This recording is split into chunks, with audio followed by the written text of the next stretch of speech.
Good morning. Welcome back to Grumpy's Laid Back Carvings. Yes, we're doing another roach clip.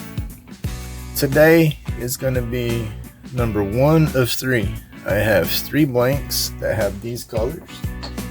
And like I said, 1 of 3. Here are the other 2.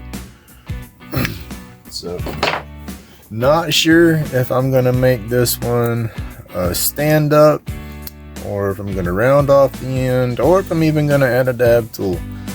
I determine all that as I'm turning. It just depends on how it starts to shape up and how I like the colors in there. Because I never start with a dedicated idea. I always kind of let the colors, it just depends on if I want more of the blue to show up and how I'm cutting and whatnot. And then that's how I get my shape. But I don't go over my tools that well. This is what I have. It's a set of 3.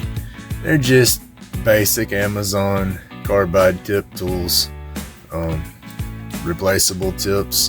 I do have some replacement tips, but I also ordered some of those diamond card sharpeners, and I saw a few videos where you can sharpen your tips using sharpen these tips using the diamond sharpeners. I have a set that I've sharpened. I just haven't changed them out and put them on here yet. I'm still rotating through the factory sets on these. I have one more side, I have one more side on the square to use.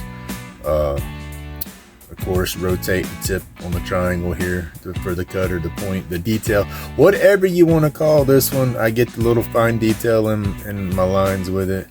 And then of course the round scraper here, I have several different sides I can use on it, but I do use the whole edge around. I'll rotate the tool around to get the different edges to keep a sharp edge with that one. But I use this one the most. I'll cut a little bit of detail in with this guy. This guy I use the most. Put him up. I cut in some fine lines with this and clean up some edges. And then I use this one a lot to get my swoops, my bevels, whatever you want to call them. But this one and the square one are my go-tos. And now this is not necessarily a lathe tool, but it is what I started with. It is a hand chisel or hand carving tool by Maples. I have a small set that I was using on my little bitty, I'm talking little bitty lap lathe. Let me back up here. Boom. All right. Where's it at? I think I have it just behind here. Oh, it's buried. Well, this thing ain't but about, a ruler is bigger than the little bitty lathe I'm talking about. Okay, so that little bitty lathe in mine, these tools were fine. But then when I graduated up to this little midi lathe here, I needed better tools because, these things here that can break, send that piece flying if I was to get a catch or something. But I do still use this with caution to get in there and get some of my tight little spots. I guess you would call that a skew. My version of a skew. About the only tool that I can sharpen by hand. I can't sharpen the daggone gouges with the cups and stuff to them. But that's what I use. I'll once I get my main shape and I'm trying to get in a tight spot and do some work, I'll use this one.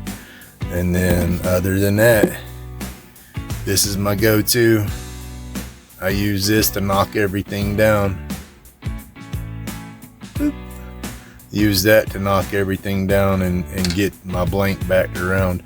I started doing square blanks and the square blanks are, you can get a little crazier with the colors and everything on those and get your swirls and but you waste a lot of epoxy. And right now I've crafted on a budget here, so I can't be wasting the epoxy. So I go to making my own round molds like this and go this route. But I'm getting there. Need to get me a pressure pot. When I get my pressure pot, then that's really gonna change everything, because then I can play. Right now, if I let my epoxy get too warm so my colors don't separate, I get too many bubbles, and I don't have anything to get rid of my bubbles. So I have to kind of pour it all together kind of quick. That way, as it warms up, it helps release the bubbles, but my colors mud up more that way. But so far, I like what I have. It's a learning game, and like I said, I'm new to the epoxy, so I'm learning as I go.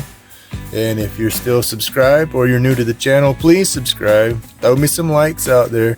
Let's get that algorithm to put my videos out a little more. But yeah, thank you for watching, and here we go with all the noisemakers. Enjoy. And I got my dust mask, of course. But yep, here we go. Alright, Spike, this is for you, buddy. Everybody, please don't forget, check my description out. There's a link in my description for Spike. We're trying to get him a power chair, help out his fundraising organization over there.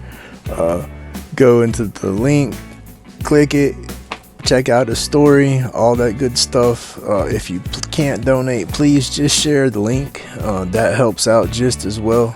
So again, thank you for all the help. Don't forget, like, subscribe, do a good thing, share that link. Thank you.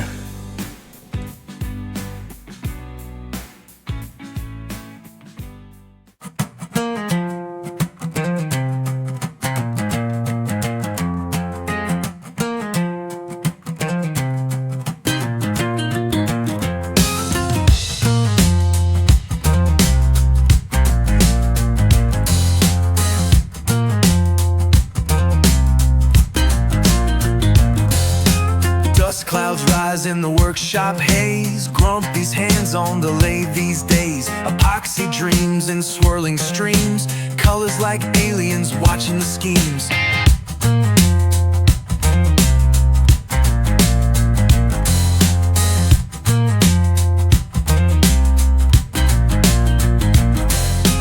Roach clips spin in the turning glow, shavings fall like dirty snow.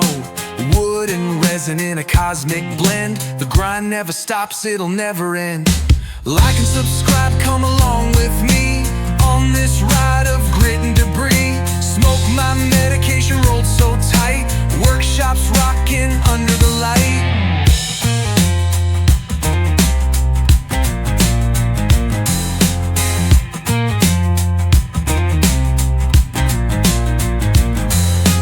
Buzz of the tools, the rhythm's alive.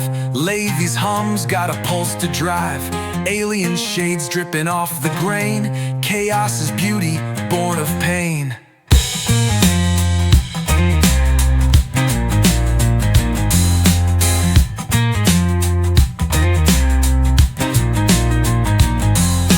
Hands rough, calloused by the grind, making art from the mess of the mind. Colors scream in the resin's flow, the dust storm's therapy, let it show.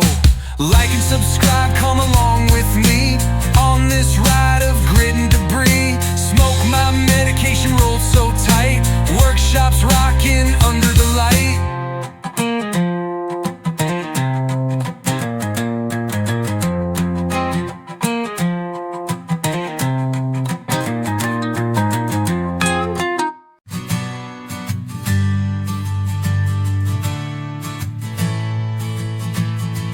Dust flying thick in the workshop air,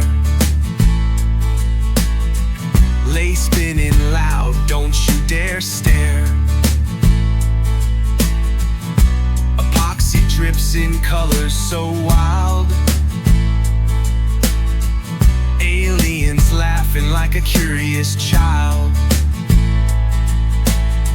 Come along on this ride. Smoke rolls up as I cast my pride. Grumpy's hands work while the world stands still. Epoxy roach clips bend into my will. Alien eyes watching from the corners dark. Colors swirl like chaos in a spark. Subscribe subscribe to the madness, it's a one-way street. Lathe turns and my therapy's complete. Come along on this ride. Smoke rolls up as I cast my pride. Grumpy's hands work while the world stands still. Epoxy roach clips bending to my will. Hands crack, dust fills my veins. Workshop walls soaked in my pain. Medication burns in the cold night air. Lathe sings a song nobody can share. Come along on this ride. Smoke rolls up as I cast my pride. Grumpy's hands work while the world stands still. Epoxy roach clips bend into my will.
Alright, welcome back to the box.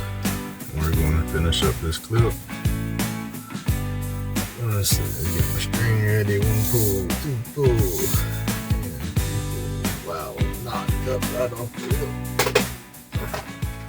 hook. 3 pulls. I pulled that out too quick. It started knotting up before I even started tying.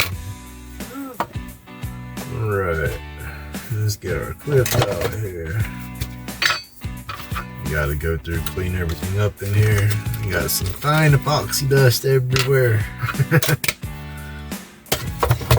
Did that cartridge cover. I haven't wiped everything down yet, and I can still feel it on my tools and stuff.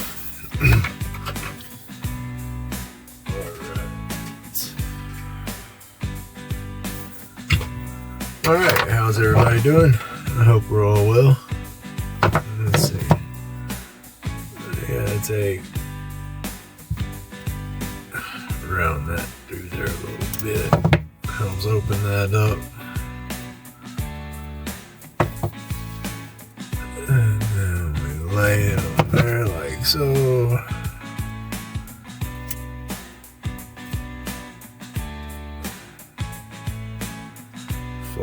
tabs over a little bit.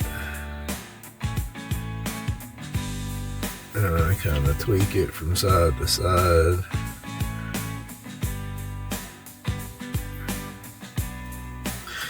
It's hard to explain how I do it, but I try to take this part of the pliers, hold back here on the flat side, and then take that point part and push down on the tab, and then roll it around. Do the same thing for the opposite side.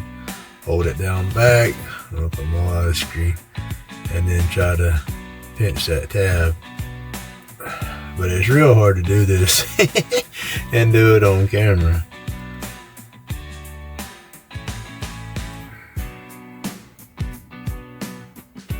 This one's wanting to roll around with me.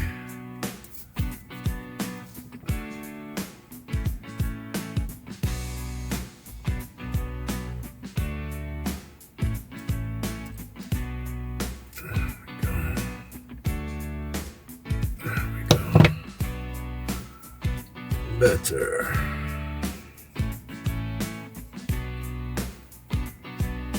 Alright. When you crimp your clip on there, sometimes it might be sitting a little crooked for you. You don't like it. Well, leave it crimped. Leave it the way it is. Get your string wrapped on there first. Get it wrapped and get it tied tight. Then take your tool or your hand and tweak the clip around. You can do a slight bend and get everything straightened out then.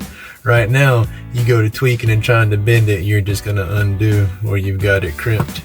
And you don't want to wiggle it right there. You want all that to be nice and tight, just how you crimped it down. That way you're not weakening the wood or anything like that.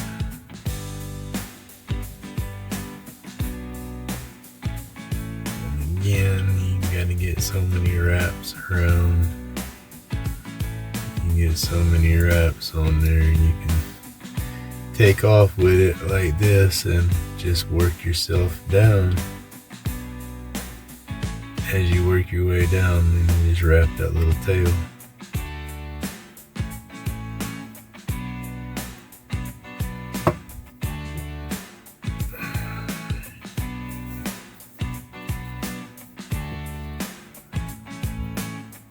I don't want that much extra. There you go, perfect.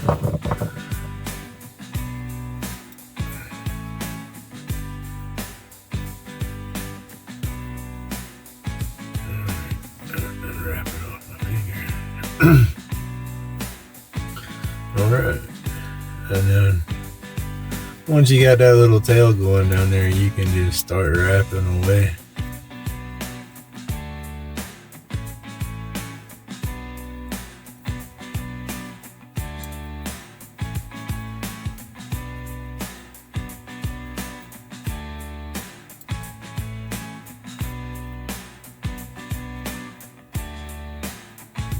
Right here's where it's going to jump off the clip onto the wood, and then again you just give yourself some wraps down the wood to build that thickness up.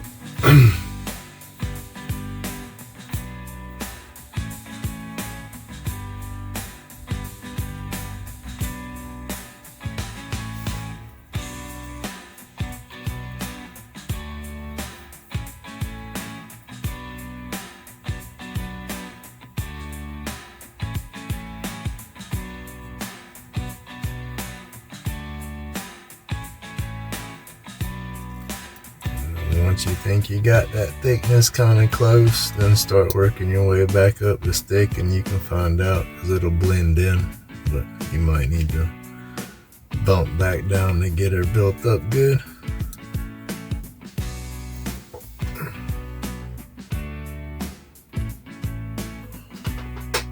Remember, make sure your thread's not twisting up behind you.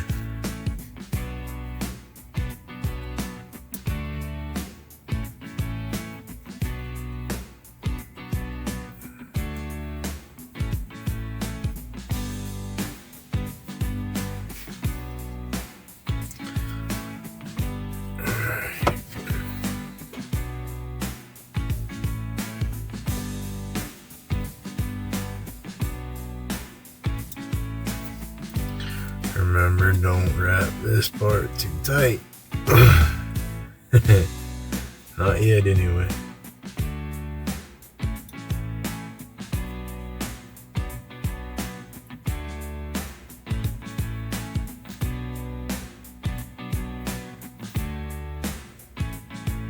You see how it's twisting up right there? It'll do all that way back behind you and will knot up if you're not careful.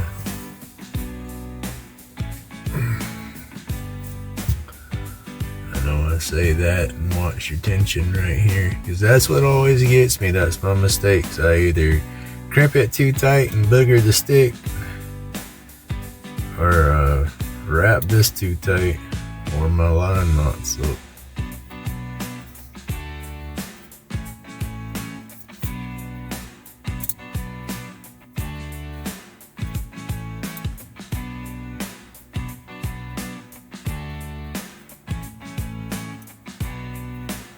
It's real easy to get it too tight. You know, like I said, it just takes doing it a few times to get used to it. I guess you get that experience. And with me, I pull it too damn tight because I can't tell how hard I'm pulling it.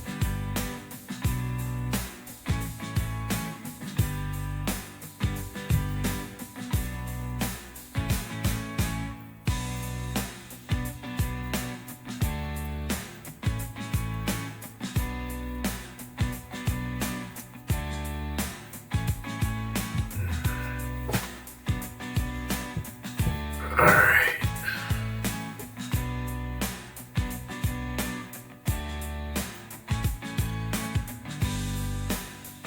Take the end of that. Sorry if I was out of camera.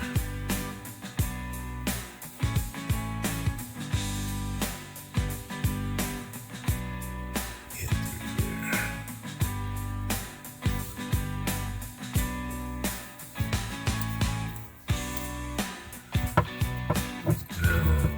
Twist this as this wraps up on you while you're doing your strings.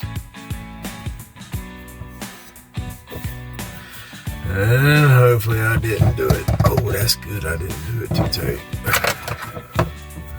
Alright, again, when you cut your little tip off, you want to cut it as short as you can. Not as short as you can, but you don't want that little tail longer than your wrapping right here, or it's gonna pull through and stick out. So,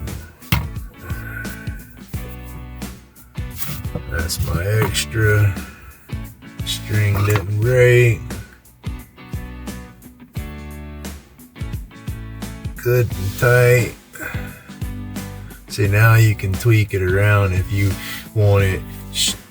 Sometimes people want it kicked off, sometimes they don't. I like to try to get them nice and straight.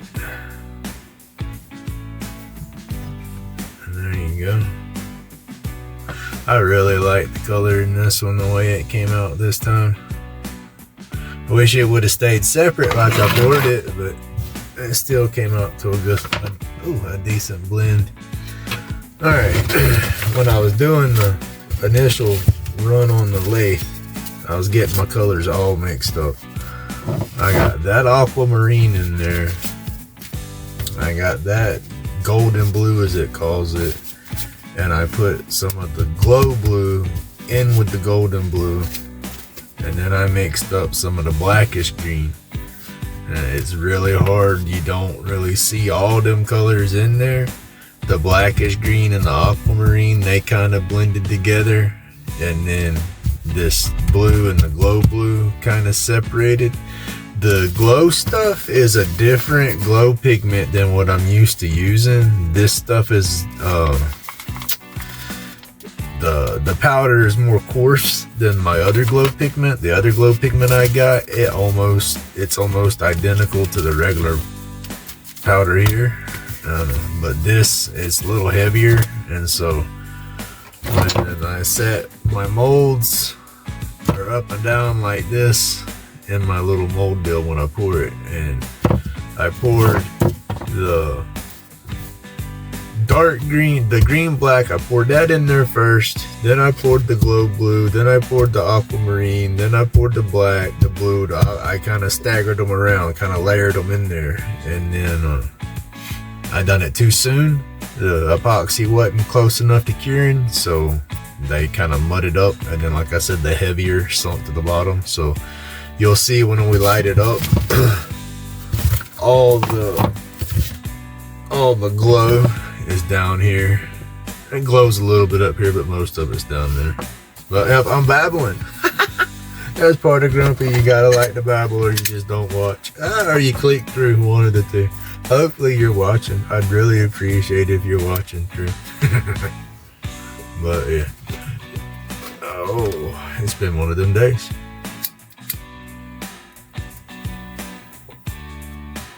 But it's also the end of the day, so I'm gonna do our little evening medication as we do our super glue in here, because I'm done all my other stuff. I just got to catch up on some YouTube videos. There's so many content creators out there now. I run out of time. I run out of time trying to watch everybody and then do my own stuff and then watch everybody, and I get ready to do something, somebody's going live. Oh goodness, I gotta watch them go live. And yeah, I want to support everybody. That's how I am. I can't afford to go and join everybody's memberships, but I can dang sure watch, comment, like, all that good stuff. I just barefoot it. I'm a good used car salesman when it comes to trying to get them likes for everybody. Subscribe to the journey. Spaceship Blues Workshop. I mean, heck, it's not hard to give a thumbs up on a video, and it really helps out the channel. Whatever channel you're watching, if you comment and then do that thumbs up, that's an interaction with the channel, and the algorithm sees that and sees people interacting with it, and that helps push it out to more people, I guess. At least that's what everybody says.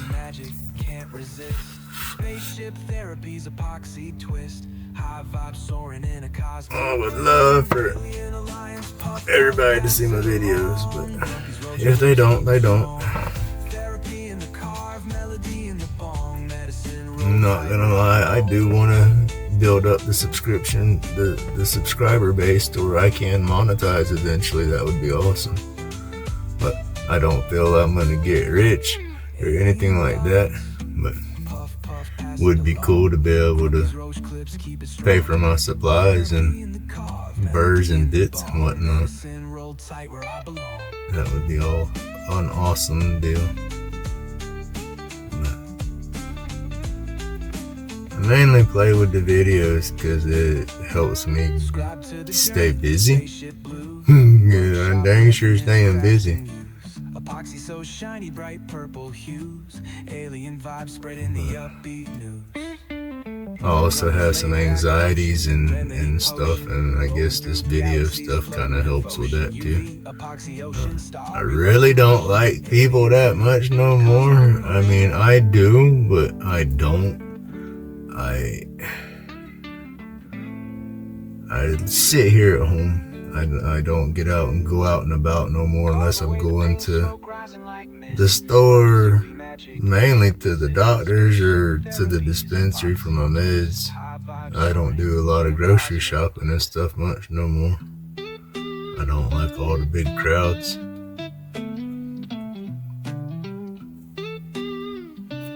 And if I could talk to people a little more freely and not be so bugged out about it, I'd probably sell more of my sticks and stuff too, because I really don't talk to people in the shops unless I see them making eye contact with me and they look puzzled, like they don't know what my sticks are, because I wear my sticks on a lanyard when I go into the shops.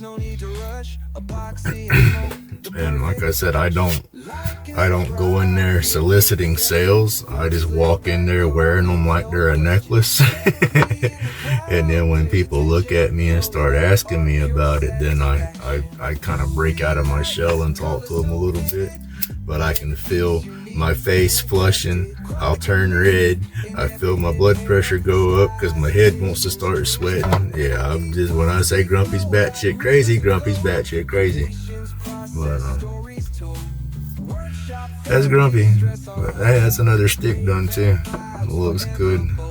Alright, let me see. Where's my UV light?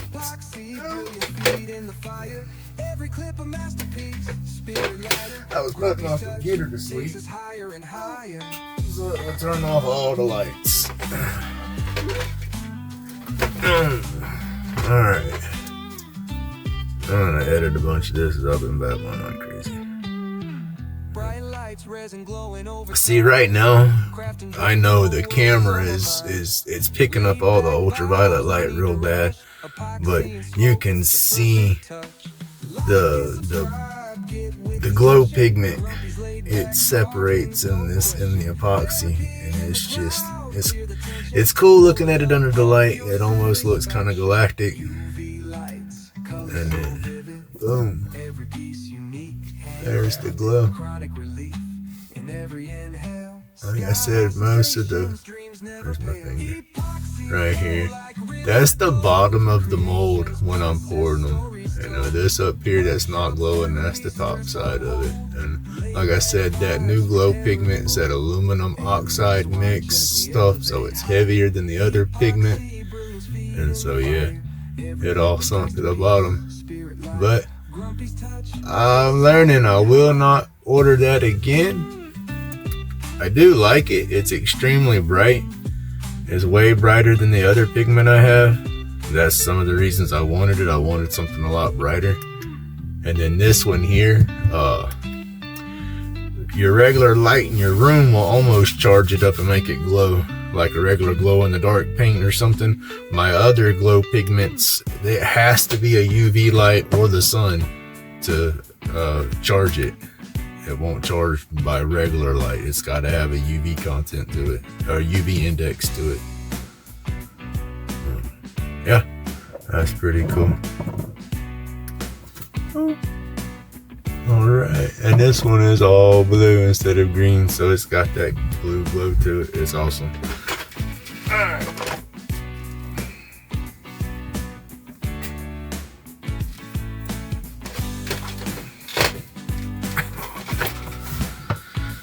Alright, there you have it. And that one's a done deal, because heck, that super glue's already dry. Boop. I do like it, because, yeah. Camera just don't do it justice, because there's a lot of, like, metallic flake, I guess, in that pigments that I have. So, really looks good when you can roll it around and catch it at the different angles. Yep. Alright, thank you for watching. I hope you enjoyed. Hey, remember, I have a link in my description for Spike. Still trying to get his money raised up to get him in that power chair. Check it out. Like I said, if you can donate, that's awesome. If you can't, hey, everybody knows times is tight. Share that link. You know, that's just as good as donating, because that helps spread it around, you know. So yeah, please do what you can do. Check it out. Thank you for watching. Like, subscribe, all that good stuff. 2 more for these colors. Them are good to turn. I still have one, the disaster blank. That's what I call it when I say the struggle's real. That video, it was one of these blanks right here. I did 2 of those blanks when I poured them, and for some reason, I don't know if I messed up. I could have swore it's because it's a 1-to-1 ratio on my epoxy, you know, so I didn't mess that up, you know. So I don't know if I put too much pigment in there, too much mica powder or something, or if it's not that, it's the air bubbles. Again, I waited for it to get to a certain temperature before I poured them, so my colors wouldn't mud together as bad. And by doing that, it's almost cured by the time I start pouring, so I don't have enough time for all the bubbles to come up to the top. You know, when I pour it normal, that gives it time for most of the bubbles to work its way out so they don't bother me. But when I'm trying to separate my colors, yeah, that's when I need a pressure pot, because this one, you can see, I can still bend that. That's been poured for snot almost a month now. Yeah, so. But I can still turn it. I think I'm gonna have to try to do what I did with the other one, put it on centers and then go at it real easy and then get this spun down. I can get this a little bit smaller. My jaw chuck that I got, I can open it up. My jaw chuck don't close small enough for this if I use it properly, but I can open it up all the way and put it on the very inside of it and close down, and just, you know, remember that I ain't holding it right and just don't go crazy with it, and I'll be able to spin it. I won't have this out here on there. It'll only have probably the green and that little bit of orange that made it in there. There might be a little blue left in there by the time I spin, but if I salvage it, I say that much of it's gonna disappear anyway, because I'll be grabbing it up here, and then that's where it's all bendable. The dowel picks up, it goes to probably about right there, so I can put a little nub on the end and it's okay. But I think I can salvage it, but we'll see. All right, thank you for watching. Y'all have a good night. Hey, please don't forget to check out Spike's link in the description. Thank you.